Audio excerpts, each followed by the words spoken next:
My wife's pregnancy went from zero to nightmare in 24 hours. Emily and I have been married for 4 years. We'd been trying for a baby for most of that time, with no success. Doctors couldn't find anything wrong with either of us. They just said to keep trying. Still, every negative test chipped away at us, at me. So, when Emily told me yesterday morning she was pregnant, I froze. Not because I wasn't happy, not because I wasn't ready, but because I knew for a fact that Emily hadn't been pregnant the night before. She stood there in the kitchen, holding her belly with one hand and a cup of tea in the other. Her stomach wasn't small. It looked swollen, round, like she was already several months along. "Are you okay?" she asked, tilting her head with a curious smile. "You've barely said a word." "How?" I stammered. "How far along are you?" Emily laughed like it was a ridiculous question. "I told you, silly. We're due any day now. You've been nesting like crazy these past few weeks. Did you not sleep well last night?" Her words felt like ice water on my skin. I couldn't remember the last time we tried for a baby. I couldn't even remember the last serious conversation we'd had about kids. Yet, here she was, glowing, maternal, talking about our baby like it was an undeniable fact. I didn't go to work that day.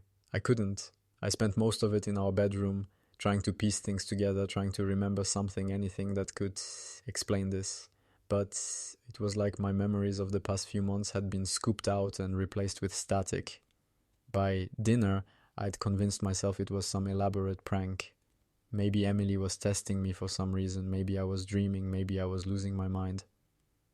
Then the nursery door caught my eye. We didn't have a nursery. The room down the hall had always been a spare room, cluttered with old furniture and boxes of forgotten junk. But when I pushed the door open, I was greeted by soft pastels, tiny stuffed animals, and a crib in the corner. Emily stood by the window folding a stack of baby clothes. "Doesn't it feel real now?" she asked without turning around. Her voice was calm, soothing, but the words sent a shiver through me. "I told you everything would work out." "What is this?" I whispered.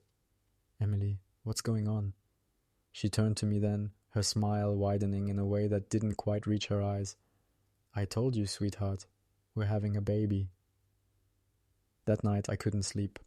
Emily snored softly beside me, her hand resting protectively over her stomach. I stared at the ceiling, my chest tightening with every breath.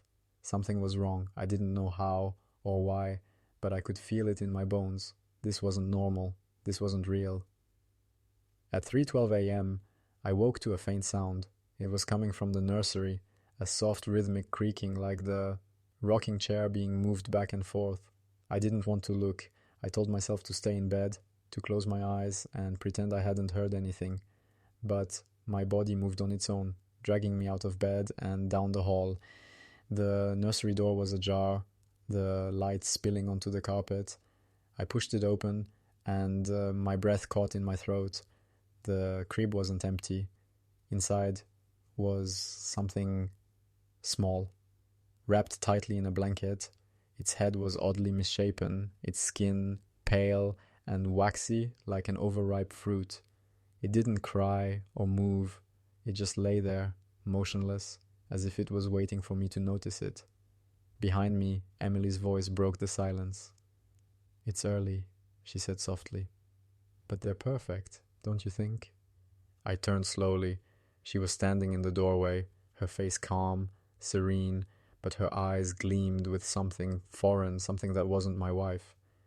"Emily," I whispered, "this isn't right. This isn't..." She stepped closer, placing a hand on my shoulder. Her grip was cold, impossibly strong.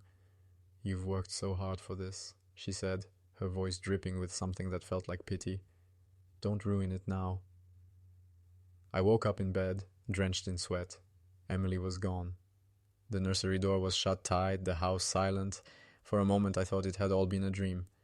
Then I heard the crying. It's been 3 days. Emily hasn't come back and I haven't been able to leave. Every time I try to step out the door, I find myself standing in the nursery instead, staring at the crib. The crying won't stop. It echoes through the walls, through my head, no matter where I go. I haven't looked inside the crib again. I'm too afraid of what I'll see.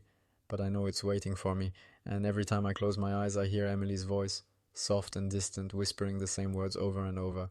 "They're perfect. Don't ruin it now."